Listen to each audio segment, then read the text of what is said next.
يوم 6 أكتوبر سنة 73 وبالتحديد الساعة 10:13 دقيقة وصلت للمخابرات العامة المصرية برقية عاجلة. فنجان البن التمام، ويلا نعرف الحدوتة سوا.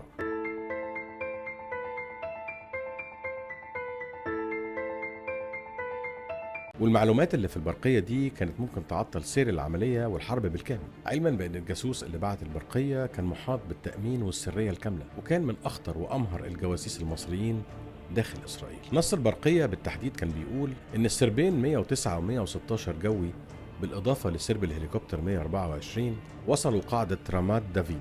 وأول ما تم ترجمة البرقية انتشر القلق بين ضباط المخابرات وكلهم كانوا بيسألوا نفس السؤال: ليه إسرائيل حركت الطيارات دي ناحية الشمال؟ ولما راجعوا معلومات السربين دول زاد القلق عندهم أكتر. اكتشفوا إن السربين 109 و116 دول سربين للمقاتلات ميستار A4 اللي كانت طيارات قوية جدا وذات كفاءة قتالية عالية أوي، وإن السرب 124 هليكوبتر كان من طراز سيكورسكي اللي بتستخدم في القصف الجوي وإنزال القوات، وده معناه إن الحرب في خطر. واكتشفوا إن في صعوبة أو في حائل ما بين قيام العمليات العسكرية المخطط لها. الموقف كان صعب جدا، وضباط المخابرات كانوا خايفين أو عندهم قلق إن التحركات في الجبهة السورية تكون كمان تم رصدها أو اتكشفت. وبعد وقت قليل جدا تم استدعاء ضابط فك الشفرة، بالرغم إن ده مخالف للقواعد الجاسوسية. ولما راجعوا الرسالة وفك شفرتها لقوا إن هم مطابقين تماما لبعض. ورغم التوتر والقلق اللي عندهم إلا إن في ضابط كان متماسك وهادي جدا، وقال إن في غلط في الترجمة أو في إرسال البرقية دي. وفي تمام الساعة 10:59 بعتوا برقية للجاسوس في إسرائيل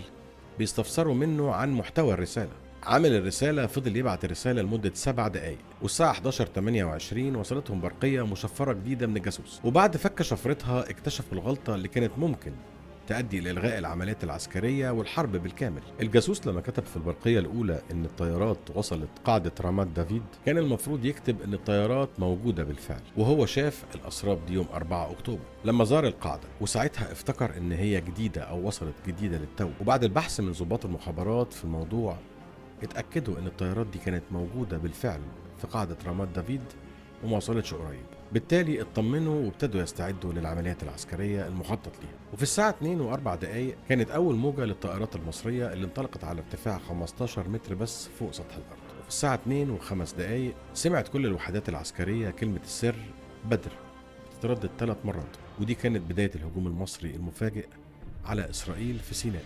محتوى الحلقة هو من كتاب المفاجأة اللي كتبه الجاسوس المصري اللي خدع بيه الإسرائيليين سنين وسنين، اللي كسب ثقة الإسرائيليين لحد ما أصبح صديق لموشي ديان وزير الدفاع الإسرائيلي وقتها، اللي بدوره كان بيساهم في حرب باردة 6 سنوات ما بين مصر وإسرائيل اللي مهدت لحرب أكتوبر 73 والانتصار العظيم اللي بيه استردت مصر سيناء وقضت على الأسطورة الوهمية لجيش الكيان الذي لا يقهر، واللي علمته درس كبير قوي وهيفضل معلم عليهم سنين وسنين وسنين، ولا يمكن هينسوا عار الهزيمة. عاشت مصر حرة مستقلة وسينا مصرية. ولو لسه ما عملتش لايك شير وسبسكرايب أهلا بيك في أي وقت. كنت معاكم رفيق عادل في أصل الحدوتة، واستنونا في حواديت جاية كتير. أشوفكم على خير.